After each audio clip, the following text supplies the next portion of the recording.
I want to stand on a soapbox and say, none of these drugs, nobody take them, they're horrible. But it's not my decision. But what I can do is make sure patients are empowered. Welcome to Fempower Health. This is Georgie. Today, we're thrilled to continue our enlightening 4-part series on endometriosis with our distinguished guest, Kate Boyce. She is a certified patient advocate and combines her scientific rigor earned from a BS in biochemistry and astrophysics research with her personal victories to offer a unique perspective on endometriosis and pelvic pain. In this episode, we dive deep into the complexities of these conditions, exploring its causes, treatment options, and the critical role of finding the right healthcare provider. Kate's insistence on thorough research and her commitment to authenticity and support shine through as we discuss everything from clinical trials to personal experiences with treatment options. Despite the challenges posed by endometriosis, Kate's story reminds us that we are more than our illnesses. Please note, the views expressed in this series belong to our guests. While we hope these discussions will inform and support your journey with endometriosis, we encourage you to consult with your doctor and find the best approach for your individual needs. Now let's embark on this journey together, inspired by Kate's dedication to knowledge, healing, and the power of sharing our stories beyond our illnesses. Let's get started. Katie, it is such a pleasure to have you on the Fempower Health podcast. We had quite the bonding earlier this week, getting to know each other, and it turned into quite a lengthy conversation. And I'm thrilled we hit it off because you are clearly a superstar in endometriosis and, quite honestly, all things healthcare and research. And I was pretty blown away by getting to know you. And again, I'm just really honored that you're making time. And so we are starting this series on endometriosis. And because I'm interviewing a doctor, I'm also interviewing Margaret Melville of Lassa Health and a few other folks. And so we'll see the order based on the flow of conversation. But again, excited to have you here today. So for those who may not know you, because we know the endometriosis community is quite tight, but there may be folks who are just kind of getting to understand endometriosis. So maybe those haven't met you yet. So tell us all about you, and then we will dive into a very important conversation. Thank you so much for having me. Absolute honor. And you're right. I'm thrilled that we got to have our little meet and greet prior, just because we did hit it off so well. Well, my name is Katie Boyce. I am a board certified patient advocate, but most importantly, I say that I am an endometriosis patient myself. My story is not unique. It is very traditional for anyone with endometriosis. Your 14, 15 years of misdiagnosis and confusion and no answers until I finally found, that one gem of a doctor who had that hunch, and he changed my life. I'm one of the few able to obtain proper endometriosis care, which does look different for everybody. But for me, it was expert excision of the disease. I did end up having a hysterectomy as well as having an ovary removed. The disease had definitely gone on long enough to cause quite a bit of damage internally. So after going through that process, I started to help others figure out how to navigate their endometriosis journey, how to find the proper care for them. I also, during that time, after my surgery, my grandfather was diagnosed with bladder cancer. And trying to navigate that was also incredibly difficult. And I had that firsthand experience of trying to be the advocate for somebody who I also loved and realizing that the system is broken and it's complicated. So that really drove me to look into what more I could do. And so then I found the board certification. I decided to pursue that, and I've had that for a couple of years. One thing I really enjoy about that certification, the requirements for continuing education. So I'm never done. I'm always learning, especially like cultural competence.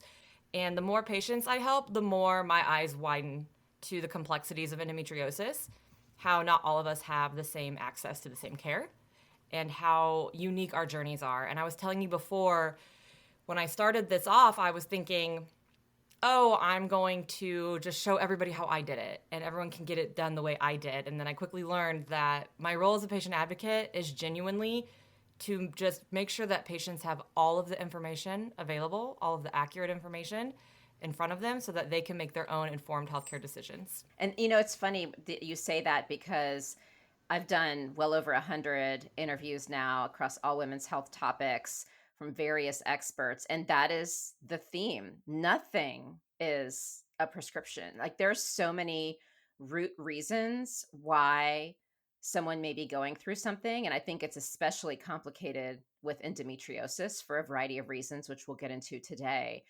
So thank you for your dedication, truly. I mean, you really do your research and you're not afraid to disagree with people, but you do it from an evidence-based perspective, which is why I wanted to have you on. And for those who may be newer to the endometriosis community, so I actually have endometriosis as well. And I've said in places I've been interviewed that sometimes I feel guilty because I'm asymptomatic. To be honest with you, the more I've gotten to learn about endo, the more I realize I'm symptomatic, but in such a nuanced way that if I didn't know about endo, I probably would never think about it. Like I know so many people deal with severe pain. And again, because our body's complex, who knows if it's endo or something else, right? That's causing some of the things that could be symptoms of endo. And so I had how I discovered it is I had a 4-year fertility journey and I kept being told that it was unexplained infertility. And having a healthcare background, I was like, it's either the science hasn't caught up or the doctors aren't trying hard enough. And I remember one of my friends who's a clinician was criticizing me for jumping around to doctors. Look, I don't disagree that with our movable society, so to speak, that we don't have the doctor we grew up with to know everything about us. We still have an issue where there isn't enough research in women's health. And so I did jump from doctors because I was like, if this person isn't doing something new or different to help me try to have a baby, then I have to move on to someone who's going to think differently. And it was the 10th doctor. And he, asked me a bunch of questions. He did very intense testing and he's like, I think you have endo, but the only way you're going to know is to get surgery. So I had the surgery, excision surgery, and I had an IVF and got pregnant. And to this day, I don't understand mechanically why I needed an IVF, but I was so desperate at that point. I was 40. I was at the end and I was like, I got to decide. And I chose for it to be my last IVF and I got lucky. So let's dive into tell us from your perspective, because there's this misunderstanding of endo being about the uterus, full stop. And there's so many debates around how it manifests. And you have some interesting information to share. So I'd love to start there. And then we're going to dive into the diagnostics and treatment. And I think this will help wrap the story around the complexity. Yes, absolutely. Unfortunately, we do have to get into a little nitty gritty about, the history of what endometriosis is or isn't before we can really lay the groundwork to understand, why we face what we face with diagnostics and treatment. So I always like to start off by, people are like, well, what is endometriosis? Isn't it just pieces of the uterine lining that come out of the fallopian tubes through something called retrograde menstruation, which does still seem a little technical. So usually you'll hear people just say, well, isn't that the uterus tissue that gets into the wrong place? Like, well, originally that was sort of the thought.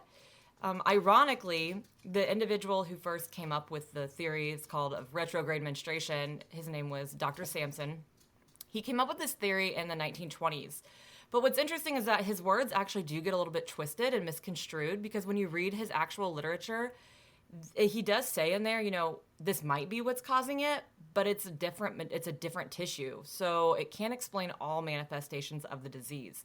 So it's fascinating to me that in popular culture, OBGYN culture, they really just stuck to that one bit.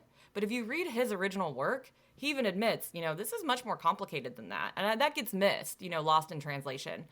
So it's important to recognize that that was said because when you take that tissue and you take a biopsy of it and they look at it under a microscope, it is different than the uterine lining. And people say, well, what, does that really matter? And it does, because there's a lot of distinct differences between the endometriosis tissue and the endometrium, the internal lining of the uterus. The most important difference is that it behaves differently, right? So this is important because things that you think are going to impact your period or the uterus, they assume will impact the endometriosis lesions. It doesn't. It doesn't impact it the same way because it's very different tissue on a cellular level. So what you have, one of the biggest differences is that endometriosis lesions make their own estrogen. And this is incredibly important. The endometrium, the internal lining of the uterus, does not create its own estrogen. It relies on estrogen from the ovaries for its response. So this is why, we'll get into treatments that control the ovaries and how they assume that would control the endometriosis lesions. Unfortunately, think of endometriosis lesions as kind of having, their own mechanism, their own little entity in there. They're kind of living however they want to live. But then we think, okay, well, if it isn't coming from the uterus, how are we even getting this disease? And there's a variety of different ideas. So is it possible that maybe some of that endometriosis did result from, retrograde menstruation during your menstrual cycle, the period blood going through the fallopian tubes? Maybe, because we don't know for sure if that doesn't play a role. A lot of the big proponents for that theory believe what's happening is that it's undergoing some sort of cellular transformation. That's why it looks different. So they think, okay, well, it's going out into a new environment and it's changing a little bit once it's there. Maybe, from a scientific perspective, I can't say, oh, there's no way, but I also can say that there's not enough evidence to say that that is the cause, especially when we start to look at the even more detailed nuances of endometriosis. So then we're looking at this disease that we have found in newborns, we have found in fetuses that were the sad result of some sort of prior passing away. And then we also have cases of it in the male sex. We have endometriosis that occurs in very rarely, but we have found it, in the brain, in the eye. How is it getting into these locations if it's supposed to just be coming from the uterus and flowing backwards? And everyone will kind of come up with their own little, well, it could be doing this and it could be going through the lymphatic system. But then you talk to surgeons that are like, we're not seeing, this isn't matching up with what some of these theories are. So one of the best fit, I would say, models that we have that can explain why are we seeing us born with it? Why are we having symptoms prior to menstruation? Why has it ever been found in the male sex? And this was a theory originally put forth by Dr. Redwine. He's recently passed away. And this is the idea that we're technically born with endometriosis. And I like to explain it like this. When we become a fertilized egg and we're developing, we undergo embryogenesis. So we're going through the specific process of development as a human. And we go through organogenesis, a very specific process of where we're developing our organs. And in all of us, it all starts the same. We all start out as female. We all have two X's to begin with. Or X is the only chromosome we got present. So we're developing as a female, and we've got these different layers that are called germ layers. And each layer has a specific role as we develop. And those layers will follow a pathway as they develop into certain tissue and certain organs. And so our reproductive organs for male and female, they all follow the same pathway. However, if there is the presence of testosterone, whatever, then we go into, becoming a male if there's the Y chromosome present. I'm not an expert in that process, so I don't go into that too much, but I do understand and I can explain, the process of the development. And so that is a way to explain. So this tissue that is supposed to go on to turn into the uterine lining, it's not making it there all the way, right? So it's going on this pathway, and a lot of this pathway is where endometriosis is found when surgeons are operating. And so if that's the case, it's just misplaced where it was supposed to go. And that can explain, oh, well, that's how it could be found in males, right? But, we're all starting out the same. So I hope that makes sense to people, but that doesn't explain why we have individuals that have it that are asymptomatic. That doesn't explain all of it, right? So we have to look at it from all these different factors. And it is similar in a lot of ways to how cancer is. You may have a gene that predisposes you to having cancer, but it may not get, you may not develop that cancer. And I look at the same with endometriosis. Maybe there are a lot of people out there with endometriosis lesions that don't know it because maybe there's an environmental factor. right? Maybe there's an epigenetic component, which just means our environment in some way is triggering our genes to be expressed in a certain way. So I think it's just so important that everybody understands from a background that endometriosis is incredibly complex. We do not know what causes endometriosis. So when people say we have to address the root cause, we don't know the root cause. We do know for a fact that the tissue is different than the endometrium, the lining of the uterus. And we do know for a fact that ovarian levels of estrogen do not control the behavior of the lesions. There can be issues with inflammation and whatnot, but we don't have a way to control the endometriosis lesions themselves. Did I hear you right? Did you say estrogen does not play a role? Nope, what you're hearing is this. Increased levels of estrogen, right? Whether it's just certain times of your menstrual cycle where the estrogen levels are higher, or whether or not your ovaries are completely suppressed. Estrogen is naturally inflammatory. Doesn't make it bad. We need inflammation. Estrogen is incredibly important, but it can be inflammatory. So what happens is that when the systemic levels of estrogen are increased, you can have an increase in inflammation in certain areas. And the lesions do have, not all of them, but a lot of them will have estrogen receptors. And it can kind of get in there and it triggers those estrogen receptors, and the lesions can maybe inflame more. So that's where estrogen plays the role in inflammation. I guess what I'm curious about, because this will get into like some of the treatments, is there's all this discussion. I know a lot of people say, well, you should get the laparoscopic surgery. And we'll get into the treatments, but does that increased estrogen potentially also make them grow? If we're going looking at from the surgical perspective, there are a variety of methods for removing endometriosis. And I think, as we know with almost any other condition or disease, we know that not all surgeons are equal. Some surgeons have more training. And I know for a fact, when my grandpa was diagnosed with cancer, we're going to find the best, right? And I'm hoping that we get to changing that idea with endometriosis, right? You're diagnosed with endometriosis and immediately you're like, I got to find the best, because it matters. When we go to our regular doctor, say we go to our OBGYN, OBGYNs, unfortunately, do not get the same level of surgical training as any other surgeons out there, because OBGYNs aren't surgeons. That's okay. They played a very important role in healthcare.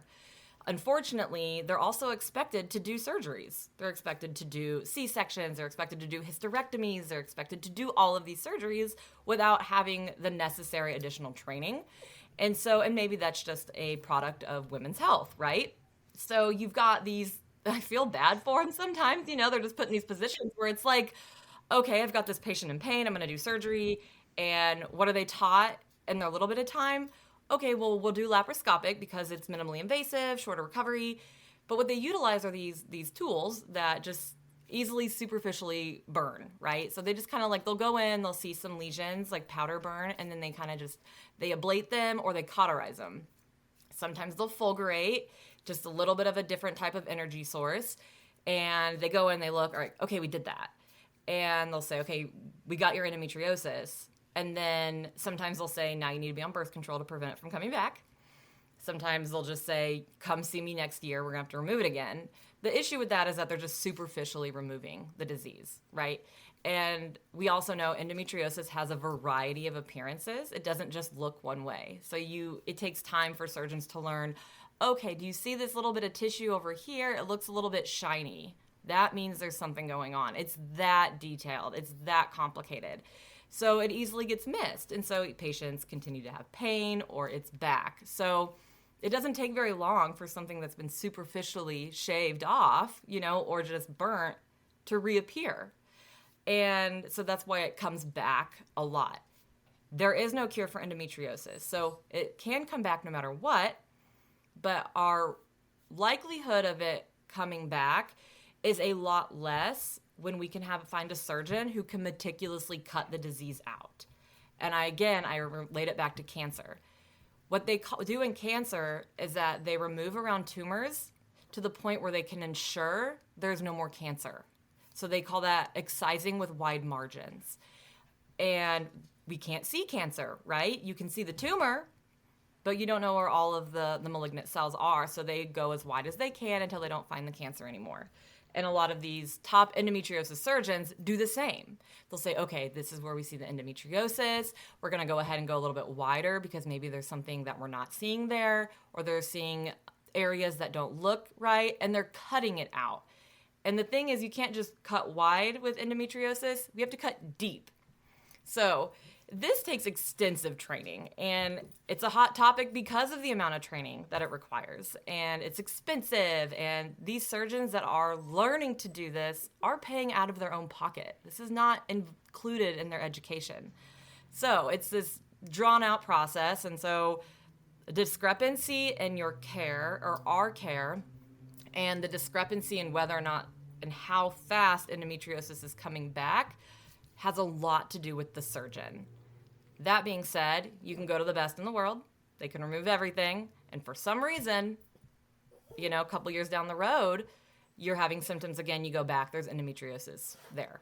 If it's in the same spot, sometimes they call that persistence. Okay. It wasn't fully removed. Sometimes it's in a different spot. So that's the surgical part. And then for the estrogen part, because we don't know what causes endometriosis, we don't know what causes it to recur in some patients, we don't know the actual role of estrogen in that, right? So can estrogen cause residual endometriosis to continue to inflame? Yes. And what happens is the inflammation process is what's causing the growing. It's not necessarily growing, it's this repeated tissue damage process. So tissue is damaged, the body naturally tries to heal it, which we heal by making scabs. We heal by making scar tissue. So as that repeated damage and then healing process is happening, you get adhesions, right? You get scar tissue. And over time, this is why a lot of us believe endometriosis is progressive, not because the lesions themselves are moving around, but because it's this repeated inflammatory process. And estrogen can promote that inflammatory process. So that's why there's this whole idea, let's decrease the estrogen levels and hopefully endometriosis resolves. It can reduce inflammation in some people, but then we have to remember endometriosis makes its own estrogen, right? So it can still be in there, just doing its thing, inflaming on its own, so that's where the making sure we're cutting it out all the way is important. So since you brought up the clinicians, how does someone vet these clinicians? And one factor is because endometriosis can grow in near the bowels, etc. In an ideal world, what my understanding is that you need to have almost a team of surgeons who are experts in various aspects of our internal anatomy, which obviously if you're not in the biggest cities in the world, having access to that is very difficult. So that already almost puts endometriosis in a if you don't have money, good luck position. The other is how to vet the surgeons, because the last two things I'm aware of, and this is where I'd like for you to educate us, is one, there is a company that purchased Nancy's Nook, and now they're vetting doctors, I guess through videos, they're doing surgery. And I have no idea how to look at that, because if I'm understanding it correctly, I think doctors also have to be paying on that. So outer appearance, I'm who's really evaluating? And because there's so little to be understood about endometriosis relative to what we need, do we trust that sort of a site? And before that was there, I know Nancy's Nook has been extremely popular with the endometriosis community, but usually the writings that I'll see are, it's really hard to find the surgeon. And so there's kind of this ideal of that right surgeon and how do we find them? And then if I can't afford it because of my income and where I happen to live and I can't keep flying to New York City, what do I do? So I think that's two questions right there. So I guess part one is, how do you know that this is the surgeon, and what do we do about this site? So I want to start with how do we find the right doctor for our care? And this is where my eyes have been opened over the years, because I started off one of those rah, find the best, go to the best, do whatever you have to do to get there. Life will be great. Okay, then I start helping people, not just the United States, but the world. I'm like, okay, I have to remember that I'm living in a first world nation with access. Even if I have to fly, I can still access. I'm now helping individuals in remote parts of the world. All they have is access to the internet, right? So that's all they've got. They only could dream of finding the right surgeon.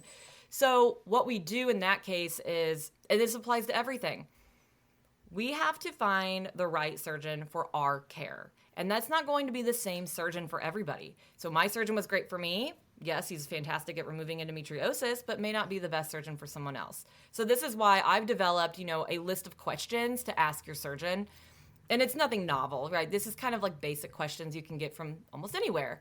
So say you find a doctor that you can access. They take your insurance. They say they specialize in endometriosis. Let's check this out. Of course, we have to remember anybody can be a self-proclaimed endometriosis surgeon. There are no standards for this. There's no technical fellowship. So anybody can say it. So I say, they take your insurance, let's get to an appointment. Get into an appointment and ask these questions, Okay, how many endometriosis cases per week are you doing? All right, are you doing complex cases, or are you just going in and kind of burning what you're seeing? Or are you having patients that are coming in with bowel endometriosis and bladder endometriosis? Okay, how are you addressing that? If you find that I have bowel endometriosis, are you going to just tell me that there's nothing you can do and put me on birth control? Or do you have a colorectal surgeon on call that can come in and help navigate that and remove what's necessary? Do you have enough training where you really don't even need a colorectal surgeon for most of the type of removal? Sometimes the colorectal is only needed for a full bowel resection, right? They take out a whole piece. So it's really important to ask these questions, because then you get the whole picture of how they view endometriosis and if your values align with those values. So if you're okay with not having a colorectal surgeon and just going on birth control, fine. Then you don't need to worry about it. That might be the surgeon for you. But say your bowel symptoms are horrific, you're having blockages, that's going to be really important for you. So let's see if you can find a surgeon then that will work with a colorectal surgeon. Some of these doctors don't even believe that endometriosis can occur in different parts of the body. That's like, I put like a red flag, so there's red flags and green flags. And I have patients, always ask the doctor, can I record this? Because you're nervous, you forget. So that's very pointed questions to make sure that you're getting the best care that you can get. And honestly, when it comes down to it, it's a lot of volume, right? You want your doctor to primarily only be doing endometriosis surgeries, or at least complex gynecologic surgeries. Because if they're still doing obstetrics, we all know that the primary focus isn't endometriosis. And endometriosis is just so complex and so complicated. You almost want that surgeon to have muscle memory, right? They're going in, they know where to look, they know how to cut it out, they know what they're doing. They're the absolute, that's all they do. That's the ideal scenario. And there are more and more of those. And I tell everybody, just because this doctor is not on a list, just because not everybody knows this doctor, doesn't mean they can't be a hidden gem or a diamond in the rough. Maybe they just don't get on social media. There are doctors out there like that. And so that's why I'm always like, let's not lose hope.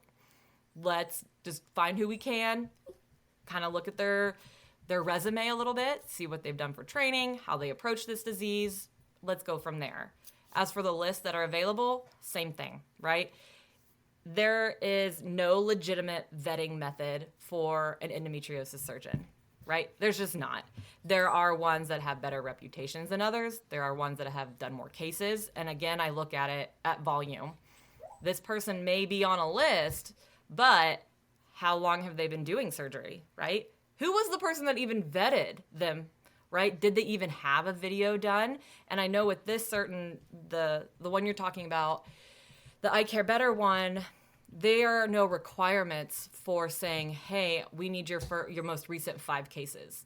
These individuals are allowed to say, oh, okay, I did a really good job on this one, and send that one in, right? And so there are just too many variables that you and I know that's just not going to work, right? There's too many variables there to just blindly trust a list. And I think they're very problematic. What I say to people is this: hey, here is a maybe starting point. if you're completely lost, these are some of the bigger names. These are ones that at least have been doing like fellowship training. Let's go through that list, maybe make an appointment if it's feasible, and go from there. But it should never be like, this is a such and such approved doctor, because that's just not a thing. Kind of what I had thought. I went on the site and I'm like, I'm not an expert enough like you are, but I know enough to say this just doesn't feel right and I can't figure out why. So that's why I wanted to ask you the question. These surgeons, some of them may just focus on endo, some may do other things, right? And, endometriosis surgery is not 30 minutes. So if you look at 30 minutes times, that's 2 blocks. Well, they have to prep for surgery. So let's say within a 2-hour block, they can do 1 30-minute surgery. I'm totally making this up. I have no idea how it works, but I'm guessing scrub time, blah, blah, blah. Okay. So that's maybe 8 hours a day they work. Who knows? They're probably laughing at me. They're like, you think we work 8 hours a day? Okay. So that's 4. And then let's say they work 5 days a week. That's 20 surgeries a week. Does anyone really do that? So when you say a lot, like, what does that mean? I think on the low end of some of these experts, I've heard like 4 or 5 a week. The high end, I'm talking South America. I'm talking the surgeons in Mexico that are operating on Saturdays and Sundays. I'm talking up to 20 per week and complex cases. Okay, a quick question that I just want to jump into that I think is important before we move on to the rest of the diagnostics and treatment. Size of trials. So at the end of the day, it's all about endpoints. We certainly don't want to be rushing trials because we know it's hard to enroll women. We know they're complex and we don't want to just like get them done just to say, check, we did it. We want them to be good. But there just seems to be this emphasis on size of trials. And, I work in biopharma. I've actually done clinical operations side. I haven't done deep dives into trial design, but, have a science background, et cetera. But you're probably, because you're reading all this stuff, I know you're the person to answer this question on, okay, folks, when new studies get published, gut check without being an expert. Tips and tricks, right? So let's say somebody posts a really sensationalized headline and you're like, oh, there's a new cure for endometriosis coming out or a new study with this result. The first thing I tell everyone to do is look at whether or not it is in vitro, right? So in vitro means petri dish for the, that's the bench. And then look at, okay, was it done in mice? Was it done in animals? Unfortunately, I have to make this little note. Typically, that can be pretty good data for most diseases. The problem with endometriosis is that we don't have a mouse model, which means for other diseases, they can replicate it in a mouse. Endometriosis, we cannot. Mice do not naturally get endometriosis. And since we don't even know how endometriosis happens, we can't make mice have real endometriosis. What they do is they take little bits of the mouse uterus and they cut it out and then they stitch it in the abdomen of the mouse. So obviously it's going to respond how the uterus would. So then we look at, okay, say they have gone on from the mice and we get to a human trial, right? And then it varies again, was it just an observational? Was it just a trial where people are just making notes in a diary? You have to look at this part of the information because then you think in your mind, even if you aren't aware of what a variable is, think in your mind, well, what could go wrong there? That's just that simple. Oh, well, maybe that person forgot to log something. Maybe that person wrote it down wrong. And then you also look at, okay, maybe it was, the pinnacle, right? The double-blind clinical, controlled randomized trial. But even then, it's still okay to look at it and with a, kind of a critical lens.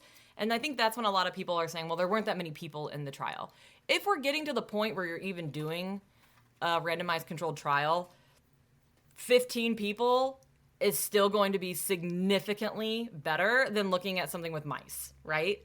If it's 15 people compared to 120 in an observational, that's still the 15 people in the randomized clinical trial is still going to be better data than the one with 120 that was just observational.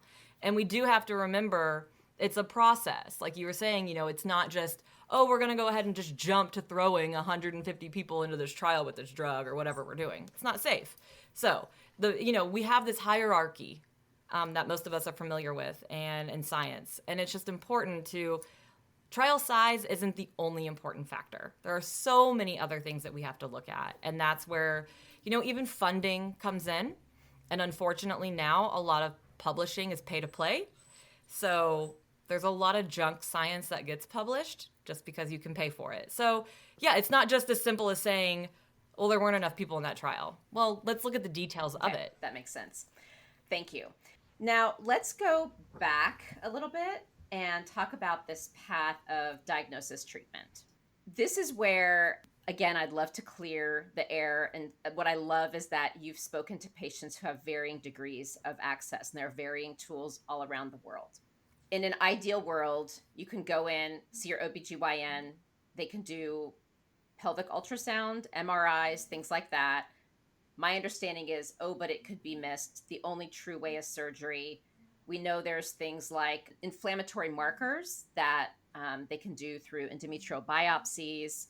So those are some of the varying treatment or diagnostics that I've seen. And so, what I thought would be good is to have like a holistic discussion. And if it's helpful to go, point by point on each of these, that's fine. But I always like to just kind of lay the land and then discuss like what is this ideal state so that we don't miss endo, because my understanding is the earlier we diagnose, the better in the long run. The most traditional and what most individuals have experienced is just going in, and so you're having symptoms of endometriosis, maybe they don't even know it's endometriosis yet. They do an ultrasound, right? Either, on external or transvaginal ultrasound, and they'll say, okay, well, everything looks fine, right? And then the patient's left to just, suffer. At that point, so say you're going to somewhere and you're getting a pelvic ultrasound and it's normal. Now we have such better technology with imaging that there are doctors out there they're better trained in how to evaluate or conduct those. So a lot of these like experts in imaging, especially with ultrasound, they do the ultrasound themselves rather than sending you to a tech, right? So that is at the point where then they get to, just like how a surgeon, gets the experience in knowing what to pick up on, those little subtle hints. These individuals that have like spent their careers dedicated to looking at imaging of endometriosis, they know how to use their tool to really get a better idea of what's going on. So pelvic ultrasound can definitely play a role. Pelvic ultrasound, even in the hands of somebody less experienced, can find massive issues. Like you have a huge endometrioma, you've got serious bowel disease, that kind of thing can be picked up. That's more the traditional understanding of what can be seen on ultrasound. We do know that if there is a presence of endometrioma, there's a high likelihood of there also being deeply infiltrating endometriosis. So in an ideal world, if a doctor saw that, they'd refer. Unfortunately, most don't even know that is a relationship. We also have MRIs. MRIs, again, they're going to be better for the deep disease, like the bowel disease. We're looking at, sometimes it can be helpful for indicative of thoracic endometriosis, really looking at the diaphragm. But again, when it comes to that with the MRI, that is typically best suited just for surgical planning, right? So, okay, they know they're going to go in and operate, but let's do additional imaging so we can plan it, or they call it mapping the disease. And again, it depends on who it's in the hands of. I told you I recently had a spine surgery. My spine surgeon didn't care what the radiology report said. He wanted to look at it himself. So you'll see that with a lot of these experts. And so if an individual is diagnosed that way, then yeah, that's totally a legitimate diagnosis, right? I do meet people in the community that feel like they don't have real endometriosis or have a real diagnosis because they didn't have surgery. Fortunately, there are instances where we can diagnose it without. The issue, though, also lies in, of course, who's reviewing the imaging. But think of it again like cancer. We may see it on a scan, but they are still going to go in and take a biopsy, right? Because they still need to know what they're dealing with. And it's very similar with endometriosis. We can do all of the non-invasive, but what is the end goal, right? And of course, that's patient driven. Maybe they're okay with birth control or whatever, but it's important to recognize that these non-invasive measures, they still need to have a goal in mind. Typically, the detailed imaging is going to be for surgical planning. Now we've got, for like infertility suspicions, the unexplained infertility, there's the resectiva test. So it's like a biopsy of the endometrial lining, and that looks for a specific marker that can correlate sometimes to individuals with endometriosis. It's not a definitive diagnosis, right? And it's not going to pick up all types of endometriosis, but it can hint toward there's something inflammatory going on here, right? And that's the thing with endometriosis. That's why they're always looking at these inflammatory markers, the CA125. Unfortunately, people say, well, if that's elevated, it's endometriosis. Well, that marker can be elevated with any inflammatory disease. You could have Crohn's disease and that marker can be elevated. So it's not necessarily something you would use to diagnose it, but these are things that you can do as a whole to get a big picture, right? Okay, you've got something inflammatory going on. You're experiencing infertility, that's indicative in itself. Or maybe there's no infertility, but we did this advanced ultrasound that's showing a lot of abnormalities, and then we're looking at this whole picture. And then the doctor can say, this is really indicative of endometriosis. So everybody, we've talked about this, we want a non-invasive diagnostic, right? That's the end goal, but there still needs to be a plan, right? And currently we don't have a plan for once there is a non-invasive diagnosis. How does someone know? Like, I guess the patient I'm thinking of is the patient who is struggling to get an answer.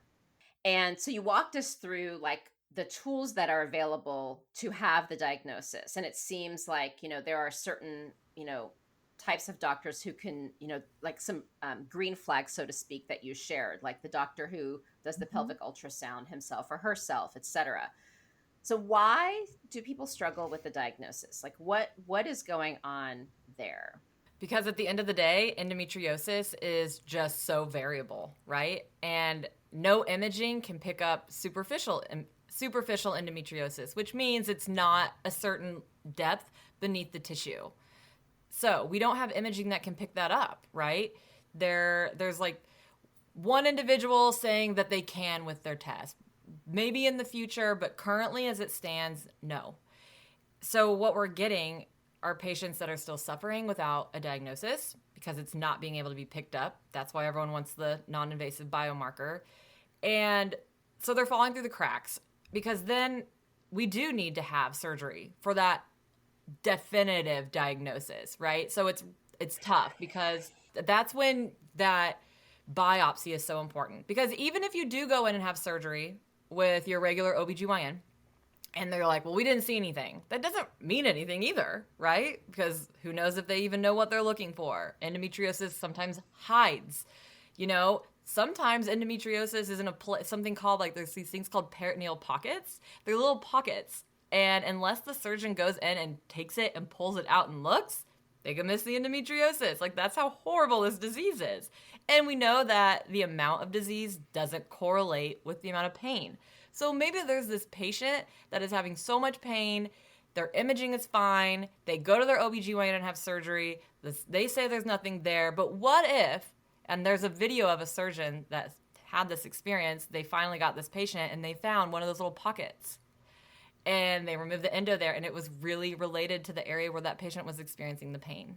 So that's why it's so, complicated. So even if you go to an OBGYN and you have a diagnostic laparoscopy, they could still miss it. And that's where you'll hear the pushback lately, where it's like, we need to get rid of a diagnostic laparoscopy. And in a lot of ways, I agree with that, because we need to stop letting just any old doctor open up patients, because it is a recipe for disaster. But a diagnostic laparoscopy done by an expert who is pretty sure that you already have it, they're not just diagnosing at that time. They're going in to diagnose, but they're also going in to treat. And that's the difference between those two types of diagnostic laparoscopies. And so it's just, that's the unfortunate reality, is that there are going to be people who are still falling through the cracks because of this. And in a perfect world, an OBGYN would refer to an endometriosis surgeon. My ultimate, when I say these things though, I say these so that patients don't feel too discouraged. My imaging is clear. My OBGYN didn't even find anything during surgery. That doesn't necessarily mean that you don't still have something there that can be investigated. So there are some diagnostics that there's lots of press about. And, we've kind of been alluding that there's a lot of money that can be spent to say a lot of wonderful things. We want to make sure people understand what's really ahead. I mean, first of all, I just want to say the way I look at this, I'll give the example with menopause. There are some consumer products that I'm like, seriously, I can't believe you created this. Like some of the face creams. I mean, I haven't done the scientific research on it, but I'm kind of like, I know enough to know, like, seriously, there's like special face cream we need. I mean, probably like for its more moisturizing. Okay, fine. But like some magical cure, I don't understand all that. However, by them being on the shelves, the conversation is there, and women hopefully will feel a little bit less dismissed, right? So now back to endometriosis. And of course, there's the downside of misinformation. But again, we are all here to educate and give the right information. But with endo, I will say, like, the noise is finally where it needed to be. But now we're kind of like, okay, what's the correct noise to be listening to? So I'd love to get your perspective on some of the things that are out there. And I don't know how much we want to discuss companies, whatever you're comfortable with, but would love to have your thoughts. There is, like you said, this massive push. Everybody wants to be the first to do this. And so I like to frame it like this. Yes, there's a lot of work going on. Yes, it can be exciting. But we have to remember that this is ultimately a huge cash cow. Huge. This will be the first non-invasive diagnosis for endometriosis. So you have a gold rush right now, right? And as much as I want to say, oh, they really just care about us, we have to remember that there is a bottom line here. And that bottom line is this is a gold rush. And it can work to our advantage. People are interested, they're trying. But it can also be detrimental by trying to push something forward that isn't there yet. Push something forward as amazing and, sexy, but it's going to cost the consumer a lot of money. And so as chronic illness patients, infertility patients, we spend an enormous amount of money already on our healthcare. And so I'm always trying to find out, is this even cost effective, right? Because I know a lot of these tests and a lot of these providers, are having patients do things that are incredibly expensive. And so if I meet somebody that's got the disposable income and they want to do everything, totally get it. But then I have the people coming to me saying, do I really need to be doing this? Because I can't afford it. I'm like, well, let's talk it through, pros and cons. So that's how I like to frame the discussion with these biotech companies coming out with these tests. And because it is that gold rush, that's why we'll get a lot of these sensational headlines, right? Everyone wants to be the first. Everyone wants to be the first journal to cover it. And, that's why it's so sensational. And that's why we have to take a step back as a consumer, because ultimately we are, and say, okay, what are we actually looking at here? So when someone will send me, there's this new test. All right, cool. Like, let's look into it. I'll look at the research into it. I find out who the investors are. I find out the scientists on it. I find out if they have any relationship with endometriosis at all. Have they been around? Do they have a reputation? And then I'll look at the data. Okay, so what are they doing? What is the procedure? And what are the preliminary outcomes of that? And so we can start to dig into it that way. Sometimes what I'll see, one of the most popular ones that I think there was the Dot Lab one that's been around forever. I think that was the one trying to base the test on menstrual blood or something like that. Just right off the bat, what about individuals that don't have a period? What about individuals that have had a hysterectomy, right? So we know a lot of people who've had hysterectomies unnecessarily and still struggle with endometriosis. So there's just right off the bat some interesting flaws. But then we also know that the tissue's not even the same, right? So it's just like we're thinking about this and we're like, how, and then you look into the data and it's not there. And that's why some of these things have been in the periphery for so many years but have not come to fruition, so we see a lot of that. And then some of these now are like, okay, well, maybe we can just take a sample of the uterine lining. Okay, we already have, the Receptiva for looking at an inflammatory marker that can kind of hint at it. But these other markers, when you look at the markers themselves that they're looking for, they're not always, so they're looking at tissue, right, that isn't even endometriosis.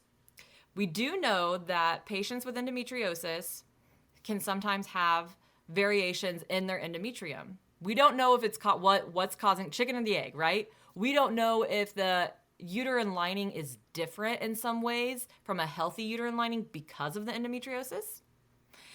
That would make sense to me if we're born with it, but maybe the uterine lining is defective for some other reason with someone with endometriosis. So that's what the basis of let's test the lining of the uterus. So they're looking for that, but that's itself not like there's no like solid foundation there whatsoever. So we're already like starting on rocky ground. And then they're looking for certain inflammatory markers.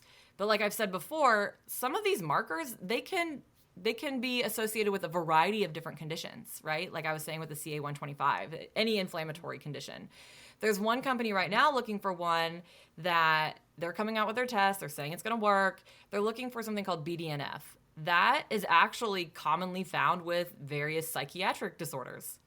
So, okay, that's interesting. And I looked into this one in particular even more. I pulled up the patent, love to do that.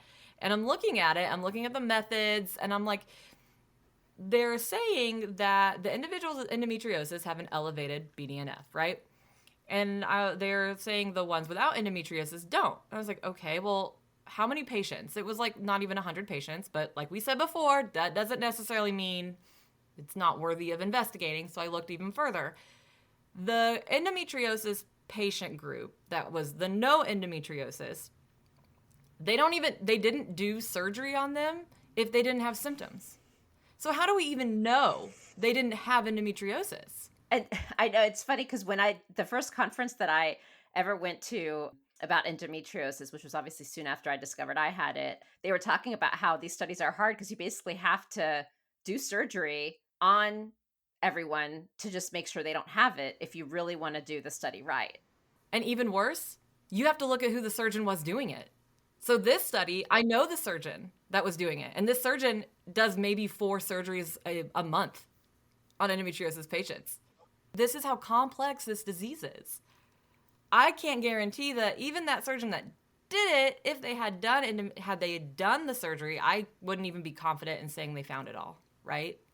So there is a study that came out from a group in France, right? Was that the one that they were doing the saliva testing? Yes. Yes, Yeah, and there originally. seems to be some hope there. What do you think about that one? Yeah, I love this one because this is an example of me being humbled, and this is science. When it first came out, the sensational news around it a couple years ago, I looked at it and I was like, this is bogus. The data wasn't good. It was looking sketch, and I know that's not a very like professional word, but that's kind of how I was looking at it. I'm like, this is suspect. And, everyone was excited about it. And I did a review on it. And then here it is a few years later. I was looking into it again. It hasn't been in the news. It's funny how this always works. I feel like the newsworthy stuff is never in the news. So I'm looking at it again, and I'm looking at their data, and they're looking at blood now.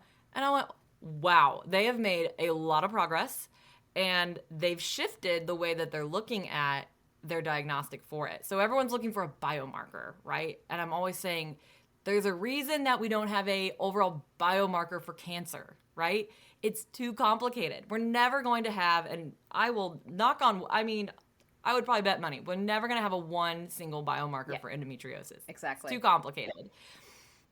But what they've done, this company, is they've now developed a signature, which means they're putting a collection of biomarkers and genetic changes together, and they're seeing a whole signature. It's a bigger picture. And that really made me raise my eyebrow, and I went, oh, they're getting somewhere, because now they're seeing it is a collection of changes that when you see these things add up together, just as you would in the clinic, they've got this pain here, they've got this here, this here. It's like looking at a symptom profile, but through the blood. That is really promising, and I'm excited to see what comes of that. Real quick, when you said blood, before we had talked about period blood not being great because of, so just to clarify which blood, just to close the loop on that in case anyone's wondering. The blood that you get from a blood draw out of your vein, that one. If you have the marker, you likely have endo. It is 100% not a diagnostic. Like, it is an indicator. Is that sufficient for now with what we have? I personally Okay. wouldn't say so, right? Because a lot of these indicators are no better than what a good clinician is able to get from a good interview with a patient, right? Okay. Because these wonderful, the experts or the individuals really experienced with endometriosis, they're going to know. And I know that they're making these tests to target to sell to the regular OBGYN who may not know how to pick up on those, right? And that's the point. Yeah. And so, it's one of those things, it's like, that's how is that to me? I look at that and I say, well, how is it different than a non experienced technician doing an ultrasound, right? So maybe there is good data there. Maybe that it is in the imaging. Maybe there is something in the test, but who's evaluating it at that point? Or who's able to take the whole picture together, right? And I'm one of those people that always wanted as much data on myself as possible, right? Like if there was a test, give it to me. I want to know. And so I completely empathize with those who are the same way. They're like, "Oh, my doctor has this available. I want to do it." I totally understand. And if you have the money to do it, I get that as well. So for me, it'd be one of those things where it's like, sure, let's, get as much information about your body as you want and then look at it Okay. as a whole, right? And so if I work with a patient like that, I'd be like, well, let's find you a provider that's going to look at you as a whole and take all these clues and put it together. If you can't afford it, I really don't think anyone's missing out on anything. So we talked about surgery, but there's Yeah. other treatments out there. I do like to start this conversation by saying we are symptom management currently with medications, right? So I always try to remind people there's a difference between treating and symptom management. When you have a viral infection, you are treating the symptoms when you're taking the cold medicine, right? We're not able to treat the virus itself. We're managing the symptoms. And so with endometriosis, it's very, very similar.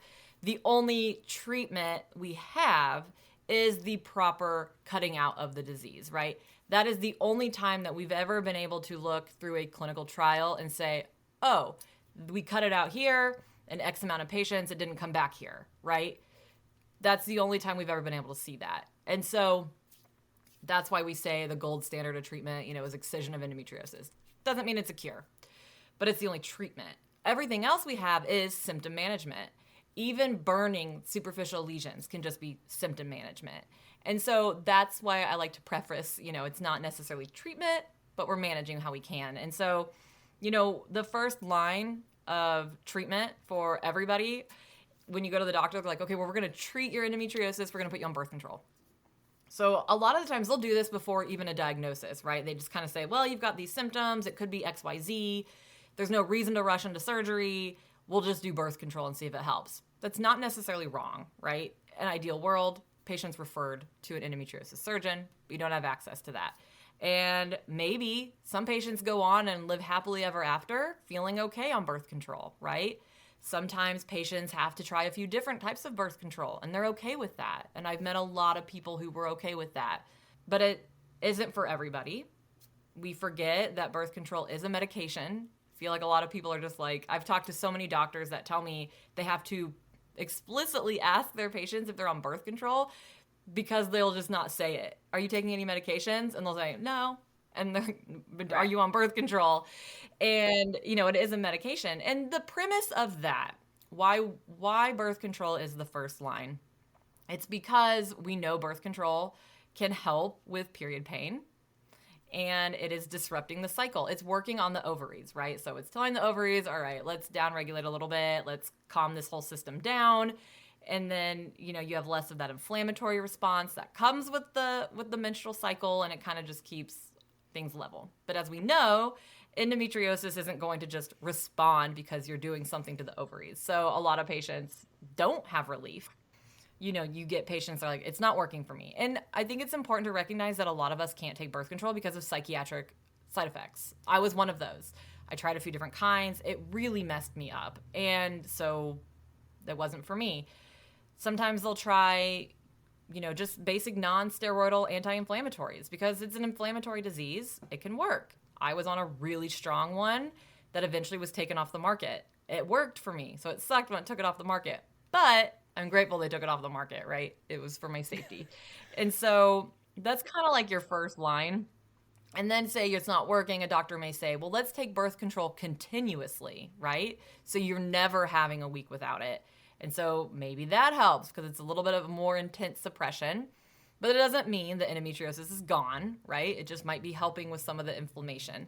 So then, say that doesn't work, then they go up their list, right? And they'll say, well, let's try something stronger. And they, at that point, they might say, well, there's this new drug, newer, called Orilissa. And this is when we're getting into the GnRH drugs. And GnRH, gonadotropin releasing hormone, is a natural hormone in our bodies. It is what actually controls our cycle completely. And it's in the brain, and it communicates with our ovaries and says, okay, this is what we're going to do. So when we take a drug that targets that, it's targeting it in the brain, right? And so we're no longer just saying, hey, brain, let's calm down the ovaries a little bit. We're saying, hey, brain, let's shut the ovaries off completely. And so originally, everyone, for the most part, seems to be familiar with Lupron. Lupron, it's an injection, and it's a long-lasting injection. And the way it works, it's called an agonist. And an agonist, it's going to go in, and it binds to your little GnRH receptor in your brain. And the brain goes, oh, okay, I guess I need to make more estrogen, because that's what initially happens to our body when it's like, we need estrogen. The GnRH comes in and binds the receptor, and the body says, let's make estrogen. We're taking Lupron to stop the estrogen. However, the body is incredibly intelligent, and it will always overcome anything it's given. So what does the body do? The body starts to get rid of the receptors because it's been flooded. So then there's no more, and the body all of a sudden says, okay, so there's too much estrogen, and the body's like, this is bad. We have too much estrogen, but the receptors are already, the receptors are triggered the way they're supposed to be triggered. What's going on? So the body just overrides and shuts down. The body just overrides it. The brain says, nope, we're done. So then the ovaries shut down completely, right? So this is actually a phenomenon that they call a tumor flare at the beginning, because Lupron was originally made for prostate cancer. And so when they inject it into these men with prostate cancer, they originally would have all of these horrible side effects because the tumor was flaring, right? It was, too much estrogen. But then when you stay on it long term, it goes down. And it's the same for us with endometriosis, right? The ovaries overstimulate, tons of estrogen. The body goes, whoa, there's too much estrogen. Let's just override and shut it all down. Until, and the hope is that when the Lupron injection wears off, the ovaries go back. Unfortunately, we don't have any long-term data showing that everyone's ovarian function comes back.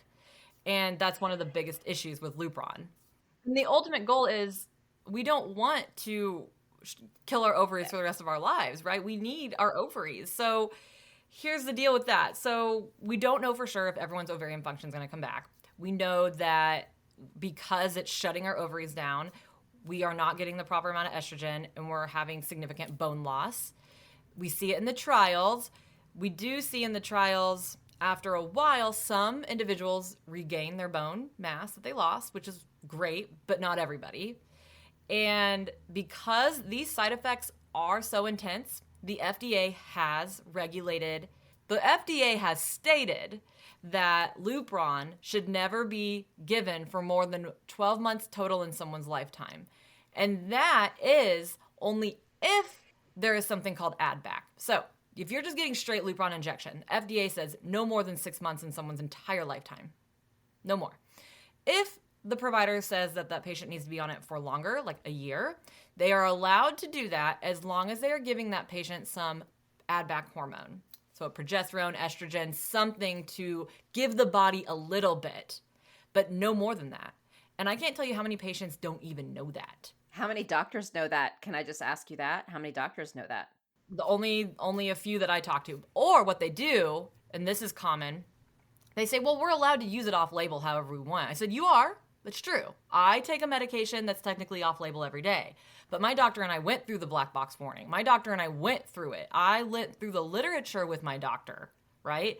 These doctors aren't doing that with these patients. And I will say that I will say that the way I'm saying it, right? I have yet to meet a patient whose doctor has ever fully gone through the risks of that medication that didn't also offer another option, like we can do proper excision, or if you want to do this. It's always been presented as, well, this is the next step. And unfortunately, when you look at the literature as well, they'll try to say, oh, it shrinks endometriosis lesions. And they'll say, well, we did a clinical trial. What they're doing when you look at the data on those trials is, I've already said estrogen impacts inflammation. If you increase estrogen, you can have more inflammation around those lesions.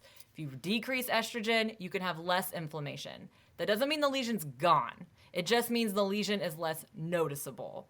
So what they do when they're doing these second look surgeries, they put a patient on Lupron, and then they'll go and do a surgery and say, well, the lesion shrunk by X amount. What they're doing is they're literally using a measuring tool, and they're just measuring the size, the visible size of the lesion. And they're saying, well, it shrunk.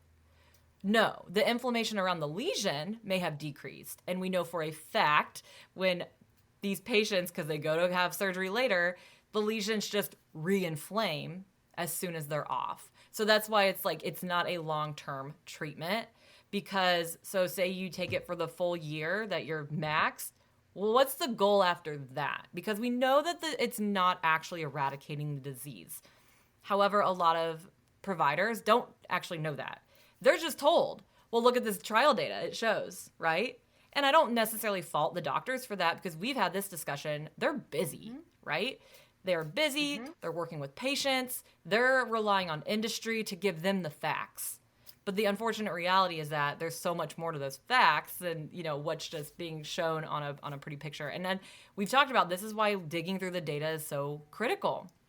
And so it just drives me a little bit wild that patients are being presented with Lupron as a way, oh, it's a really strong drug, but it's going to clear up your endo, and then they're dismissed after that. And it is so intense with its ability to, it can reduce the inflammation so much that this is interesting. Some surgeons will actually they'll want the patient off of any hormone suppression for a while before surgery, particularly if they've been on Lupron. I've spoken to quite a few doctors who will actually put the patient on just straight estrogen before to re-inflame the lesions that were never gone, to make sure that nothing is missed, right? And yes, and it scares patients because it's like, oh my God, this is going to be so painful. And it's like, yeah, it is.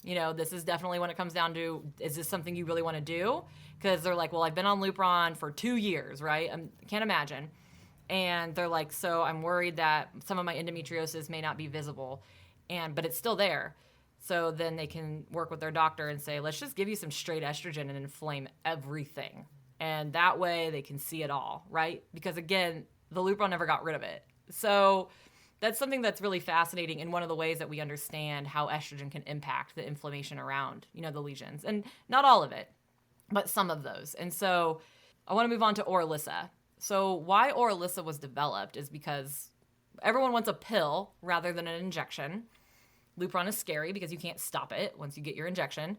And it's got that initial beginning. It takes a while for it to work. So when they made Orilissa, it is called a GnRH antagonist. So what it does is it blocks the receptors in a different way so that it's not connecting to the receptor, it's just blocking the receptor. So you have an immediate response. The body's not saying, oh, we need to make estrogen. The body's saying, oh, okay, I guess we definitely don't need any estrogen. There's nowhere to bind. And so when I say bind, I mean nowhere for the hormone and the receptor to come together in the brain. It's blocked. So the body just says, okay, no more estrogen. And that way it's an immediate effect rather than waiting for the body to downregulate. And that was one of the biggest selling points for Orilissa. It's like no waiting time, it works immediately. You can just stop it whenever you want. Unfortunately, it still works the same by inducing menopause, right? So you're no longer making estrogen. It is technically, they've approved it, I think, for like 2 years. But the problem is that it hasn't done well because patients, it's the same thing, right? It's the same side effect profile. There's still bone loss. It seems to have worse psychiatric effects. If you want to do a trigger warning for this is a trigger warning. Somebody in the clinical trial for Orlissa did commit suicide. And I've spoken to so many patients that have this specific suicidal ideation that is a serious problem with Orlissa. So it's an option if somebody wants to try it, but it's not an answer, a long-term answer. Because once again, what are we doing for that patient long-term? So even if the FDA has approved it for 2 years, then what is the long-term goal, right? And so I look at these drugs, they're very intense. And I think they need to be presented with how intense they are. But I also understand that there are patients who've been able to get 2 years of their life back Right. because of it, And so when someone talks to me, they're like, I have to take this drug. I can't access a surgeon. I say, okay, you've been informed. You know the risks. And they're like, but what can I do? I'm like, well, you know what? Maybe you can find a provider that can work with you in other ways, like making sure that you're supporting your bone health, like things that you can do that are in your control to better support your body while on such a harsh medication. I think I personally feel like that's a good way to look at it, like, okay, I have to take this because I meet so many who message me terrified. I have to take this, or this is the only thing working for me right now, and I'm a single mom, or I have to finish college. I am desperate. And I say, you know what? I'm no judgment from me because I understand that we have to do what we have to do to survive. I want to stand on a soapbox and say, none of these drugs, nobody take them, they're horrible, right? That's what I want to do because I worry about everyone's health. But it's not my decision. But what I can do is make sure patients are empowered with all of the information. Okay, they can say to their doctor, well, what is our goal after? Well, I read this and the FDA says no longer than a year without additional hormones. And if your doctor dismisses that, that's a red flag, right? If they say, listen, you know what, you're right, but this is what I think, and work together, that's a whole different story because drugs are legally allowed to be used off label. I don't want anyone to think that these doctors are doing anything illegal. It is totally legal to use a medication off label. So, it's important for people to know that. It's just know if you're using it off label. And then just a quick question, just in case people ask, because my Fembry is a newer one. So I guess, is there any new information that someone should be aware of, or is this more of just similar discussions with their doctor? Is there a nuance with this medication that someone should be aware of? So the nuance is that these medications have been in trials for a long time. All this is Orlissa with the add back built in. That's all it is. So instead of having to take 2 pills, right, the Orlissa and the hormone add back, they're just putting it together because we know, and they know, we all know you need some of that hormone in there. And so what it can do is lessen the side effect profile, but it still doesn't change the fact that there are still limits on how long we can take the drug. It's actually, the drug is, I guess, just more convenient because it's already together with the add back hormone. But, and talk about with the doctor. What is going on with endo infertility? What seems to be the issue, and of course, there's unexplained infertility. Who knows what that even means? That's like being told you have IBS. What does that even mean?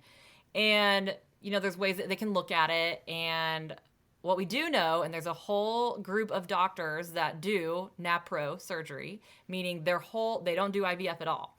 Their whole practice is based upon correcting any sort of abnormalities physically, internally, and making sure there's no endometriosis or any other condition that could be causing inflammation. So that whole premise of the issue with endometriosis and infertility, one, it could be due to the fact that endometriosis can distort organs, right? It can create these adhesions and scar tissue, and it can distort organs so that they're not properly functioning. And another way is that just the presence of the disease itself could be causing enough of an inflammatory environment to prevent natural fertilization, right? It gets complicated when you've got patients who are able to get pregnant but not stay pregnant, right? Then it starts getting into a whole different, realm of reproductive immunology. But as for the endometriosis, where we're looking at it, those are the 2 big things that we seem to see. Is it the disease causing some form of inflammatory process where it's just saying, no, we're not going to fertilize because of this? Or is it maybe there is a actual physical disruption in the anatomy that needs to be corrected that's been caused by adhesions or scar tissue? Maybe it's both, right? So that's why a lot of people tend to have success with becoming pregnant after they have a successful surgery to remove endometriosis. Sometimes they'll have it, but maybe there's endometriosis left behind that could still be causing it, so that gets complicated as well. Maybe you need to get a second opinion with another surgeon. If I may ask, your hysterectomy, what I want people to, I guess, take away is sometimes people have to have them and it sucks. Mm-hmm. We shouldn't blame ourselves. And it just may have to be the thing that has to happen. And I guess why I wanted to ask you is you are so incredibly data driven. And this is something that had to happen. Now, I don't know the details and whatever you're comfortable sharing, but I guess it's such an interesting, journey where you're the researcher and that's the path that you had to take for your body. I wanted my hysterectomy. All I knew is that I wanted to be a scientist. I wanted to go to school. I had all these dreams, and I couldn't continue to live a life where my life was controlled by my menstrual cycle. This is where it gets really important to distinguish between endometriosis and any kind of uterine condition. Endometriosis coexists with adenomyosis quite frequently, right? And that is an actual disease of the uterus. Symptoms can overlap. This is why some patients will end up with a hysterectomy thinking it's going to cure their endo, and they'll have pain relief. Well, maybe they also had adenomyosis, or maybe there was another thing occurring with the uterine lining or in the muscle of the uterus that was causing most of their symptoms. And so that's why, it's a tricky subject, because people will say, well, my hysterectomy cured my endo. No doubt that it improved their quality of life, but who knows if it was really just a uterine condition that was causing the primary symptoms there. So for me, when I went down this journey, I didn't know about adenomyosis. I didn't know about endometriosis. All I knew was that I had all of this pain all of the time that got worse when I had my period, right? To the point of I would pass out and I would have a seizure. My family knew if we call 911, the paramedics knew to give me exactly 10 micrograms of fentanyl to bring me out. Nothing else worked. So I had a plan. And I was like, I'm not doing this anymore, right? So that's why I said I'm getting the hysterectomy and I'm going to just take this however it needs to come. What I see a lot of is, there's that misinformation that old school doctors will say the hysterectomy will cure your endo.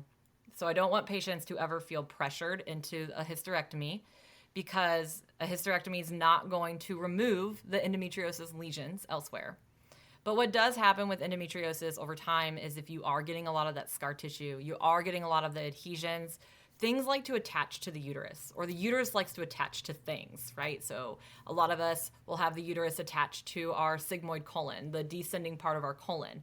And then, it's inflamed, we have really painful bowel movements, and it may not actually be like endometriosis necessarily. It could be just the fact that it's adhered. And our uterus can get distorted. And just as this disease seems to take over, it causes everything in its path to become a problem. So that's an instance where someone may say, I'm going to have a hysterectomy because no, it's not going to cure the endo, but my endometriosis has created such a chaotic environment that now my uterus is involved. And so then it makes sense. And as long as the patient's making that informed decision, it makes sense. Because I do get really sad when I see other patients say, well, your hysterectomy didn't treat your endo. I'm like, no, we need to be saying to each other, is your quality of life improved? That is the ultimate goal. And I speak to a lot of individuals who didn't even know a hysterectomy would be an option, because I feel like this is somewhat cultural. They're like, well, I have to have a family. I can't consider a hysterectomy. I said, okay, but let's dig deep. What do you really want? Because they'll be like, oh, I hate this. They'll be like, I can't wait to have a hysterectomy. I'm like, well, that's kind of an interesting thing to say, because what are we waiting on? If you want to wait for health reasons because everything comes with risks, I get it. But some don't even know that it's technically an option, right? I meet so many who are like, but I have to keep this organ. I have to have a family. And then that sucks and then it's really unfortunate if they're experiencing infertility. It is a conversation that I don't think is necessarily had, because everyone's afraid to have that discussion. Like you were saying, sometimes the hysterectomy is going to work for us. And I like people to know that they can come to my DMs and we can have that tough discussion. There is some data out there that says your life may be shorter by 5 years if you have a hysterectomy. Is that worth it to you? I've had multiple people say, well, yeah. what it's 5 years, but I'm going to have a quality of life. So again, we're going to look at the pros and cons. We're going to look at, yeah, there are cons to it. For me, that's what I looked at, right? What are the health effects of having a hysterectomy young? Okay. To me, that's like when you say someone has to be on Lupron, same thing. So I have to do this necessary evil. What can I do to improve my health in every other way, right? I had the hysterectomy. I had to have an ovary removed. It was tough. No one prepares you for the hormone changes that aren't natural. And so for me, that looked like finding the right hormone support and care. So I guess that's a long winded way of saying we have to make, again, as always, the right healthcare decision for ourselves, know the pros and cons. But also with the hysterectomy, it gets real complicated because there's a lot of stigma around having one and not having one. Here's what I hope is my knowledge of the endometriosis community, and really once people get into this, like I have something I can't solve and I'm going to start being my own advocate, is all of this information will make sense and is important, because without the diagnostic, cure, treatment, clarity, where it's like, broken arm, get cast, until we get to that point, given the complexity of this, all we have is the power of information and a two-way conversation with our clinicians. Full stop. I feel so honored that someone said this is who you have to talk to, because they were right. You're incredible. And thank you, truly. Thank you for your kind words. Yeah, and I appreciate that. I don't know why. I guess I'm here because I lived it, and I understand a lot of people, they're able to get great care and move on with their lives. My sister is one of them. Don't talk about her often. We went to the same surgeon, and she left endo behind. She was able to do it. And is she cured? I don't know. Maybe we're always like, maybe there's a speck of endo somewhere in there, but it's not causing her symptoms. She's fine, right? And I applaud anyone who's able to step away and restart their life. For some reason, I am not one of those. I just stuck around, and I'm just like, I guess I'm angry. That might probably fuel some of my passion because I continue to see that nothing has changed, and so a lot of people get discouraged when they hear all of this. And I say, it's not to feel like you have no options. It's to know that the options that maybe you're only presented with two options. My goal is to make sure that there may be more. Another little thing on the horizon that I definitely wanted to bring up, because very rarely does anything pique my interest. There's potentially a drug in the pipeline that might actually be addressing the actual inflammation at the lesion site. And so that is really, it's phase 2 clinical trial, which you and I know is relatively significant to even reach that in humans. I'm really excited for that one because the preliminary data is showing that there's no decrease in systemic estrogen levels, that there's no bone loss, and it's only working at the site of the lesion. No, it is not a cure, right?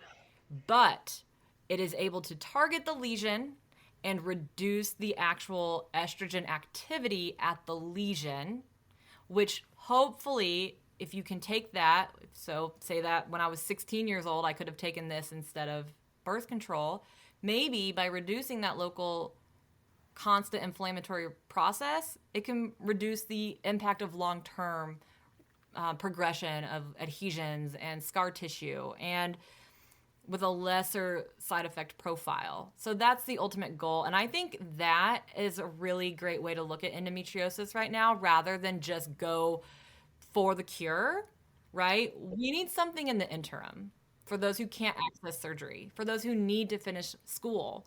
Okay, this is something that is showing to provide pain relief, and awesome enough, it's also reducing local inflammation. So, of course, trials have to continue to make sure it's safe, right? We're going to see if it really does work when it's pushed against the hard part of a clinical trial. So, but it's interesting that why isn't that in the news, right? I keep seeing it. The good stuff just isn't in the hands of the popular people. And that seems to be, that's what gets the news. So, I will say, like, if it does work, that's amazing. And let's hope that the diagnostic pieces of it catch up quickly because, the earlier Yeah. it's diagnosed, the more possibilities there are. So thank you again. This was awesome. Thank you so much for having me. I really appreciate it. Thank you for joining me today on Fempower Health. If you'd like to continue the conversation, please follow me on social media. I am most active on Instagram, LinkedIn, as well as TikTok. You can also subscribe to the weekly newsletter if you want to stay off social media to get the latest and greatest updates.